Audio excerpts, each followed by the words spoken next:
They're entering year 2 of the Harbaugh regime. You know, it's really interesting because Jim Harbaugh came in with a bang. Everybody in LA was so excited to have him, still is, but it was a really disappointing end to that first season with that blowout loss in the playoffs to the Houston Texans. So I think going into year 2, everyone's kind of looking to Harbaugh to establish that playoff team that can make a deep run, especially with Justin Herbert still at quarterback. And we mentioned it off the top, no Trey Harris, Adam. Welcome to the program. In LA thus far, which isn't really news. A lot of these second-round picks are unsigned. What do we know about Harris' situation as the Chargers rookies have already reported? Well, Phil, 30 of the 32 second-round draft picks have not signed. Obviously, every second-round draft pick wants what Jayden Higgins got in Houston, what the Browns linebacker got. Also, they're looking for guaranteed money of second-round draft picks. And teams and second-round draft picks currently are in disputes over how much money, guaranteed money, a second-round draft pick can get. So this Trey Harris holdout is nothing unusual. It is par for the course in the second round, and it'll be interesting to see if and when a breakthrough does occur, which team or player or agent gives in first. Well, we know, Adam, you mentioned it, not alone. 30 of 32 remain unsigned. This is going to be a story across the NFL in the coming weeks. When Harris does report to camp, he's got a pretty good QB waiting for him there. Over the last 2 years, Justin Herbert has posted the second best touchdown to interception ratio of any QB. We forget because of the 4 picks in the wild card loss. The only guy on this list better than Herbert, 4.3 touchdown to picks, Lamar Jackson, who won an MVP in that span, and you could make a cogent argument he deserves another. Damien, what have you been waiting patiently? You heard Lindsay talk about year 2 under the Harbaugh regime for the Bolt. What do you think is kind of the barometer for a good season this season in LA? Yeah, listen, I think they're one of those 3 teams in the AFC West that I expect to contend for the playoffs, along with Denver and the Kansas City Chiefs. We know what Jim Harbaugh wants to do. He wants to establish the line of scrimmage, play with a level of physicality, obviously running the football.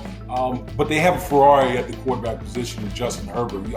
I've said many a times, if you're drawing a quarterback, in the lab, it would be a guy like Justin Herbert. And so when you look at the weapons that he has around him, obviously it started with Lamar who had such an outstanding rookie season. He has the speed, the route running ability.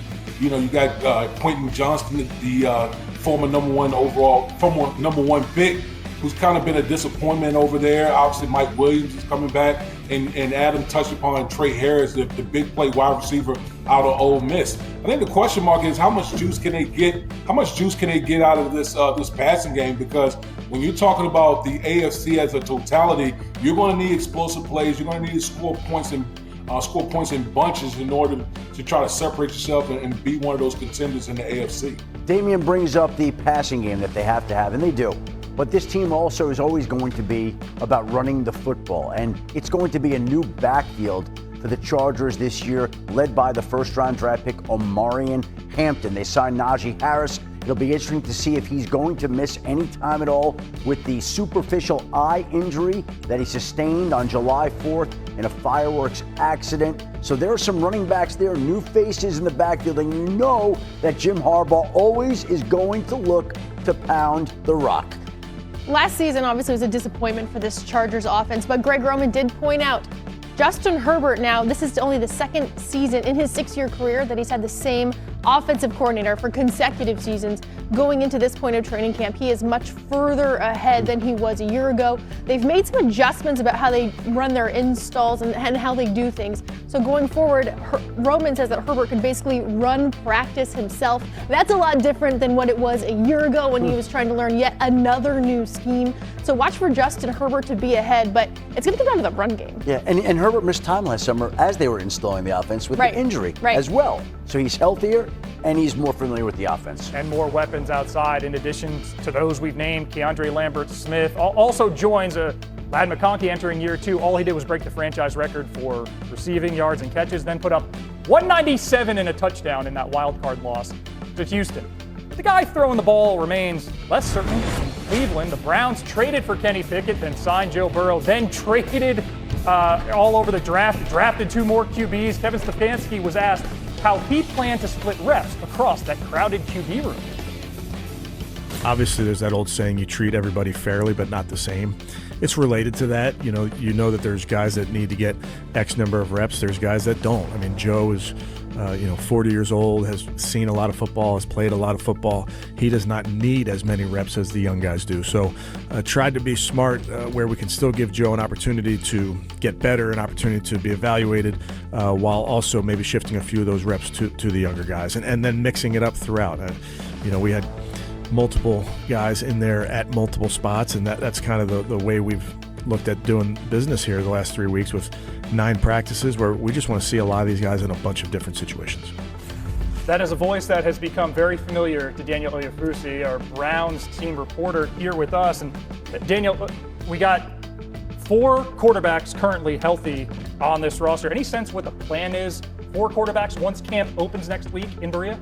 Yeah, well, it was a fascinating spring when you have 4 quarterbacks out there who are vying to be the starting quarterback of the Cleveland Browns. And I think it was interesting to hear what Kevin Stefanski said about the spring, where it was more of a teaching and an installation process. But he acknowledged that that's going to change once we get into the summer. We're looking to evaluate this crop of quarterbacks. And obviously, as he said before, they broke up the reps to get the rookies a lot of reps when we talk about Shedeur Sanders and Dillon Gabriel. But I think that as we get closer to the start of the season, you have to look at the vets when Joe Flacco and Kenny Pickett is maybe being ahead of the crop. And I think that we're going to see that a little bit. Obviously, Shedeur Sanders has been at the center of this. We saw a trend where he didn't get a lot of first-team reps. Does that change? He impressed with his progression, with his accuracy. They love what he's doing in the building. But can he crack that group and get to the first team? It's interesting, Daniel, because I think you've got the race for the starting job, and then you've got the race to see who even makes the roster. There are 4 quarterbacks, and it's hard to imagine that the Browns are going to keep 4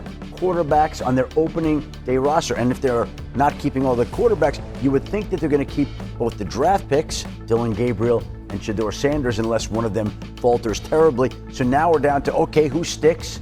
Joe Flacco or Kenny Pickett? And whoever does stick probably is the favorite to win the starting job, and whoever doesn't stick could be traded to another team, could be released. We'll see how it all plays out. But it's really interesting to see.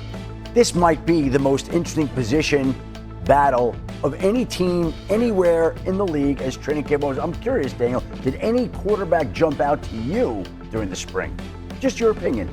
My opinion, Shedeur Sanders really did stand out. Again, all of those skills that we talked about pre-draft, the poise, the accuracy from the pocket, we saw that. But the caveat was it was with the second-team offense and against the second-team defense. So that's why I'm really interested to see, can he crack that rotation and get some reps with Myles Garrett pass rushing against him in those summer practices, A little different. The other interesting thing about the Brown situation is you have, Joe Flacco. I'm not going to call out how old he is, but then you have these really young guys.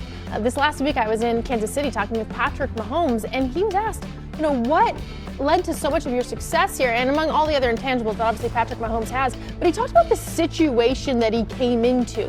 When he came in, it was a great situation in Kansas City. Andy Reid's the head coach, and then they were in no rush to start him, no rush to throw him out there. He sat behind Alex Smith, soaked up everything from what goes on in the facility to how to lead a team to how to properly take an install and then go put it out on the field. So whatever happens in Cleveland, you have 2 rookies who have Joe Flacco to look to. So depending on what kind of rush they're in, there might not be a rush to put either one of those young guys out. And whatever happens in Cleveland, a Jersey guy is going to have a sewing machine ready. It looks like we're going to add at least one more name to the list. Let's get D-Wood back in here. Damien, if I were to poll the veterans in this Browns locker room, looking ahead at a menacing AFC North, what do you think they would want to see happen at QB heading into week 1? Who's going to give us the best chance to win? Veterans don't care about 2026 and beyond.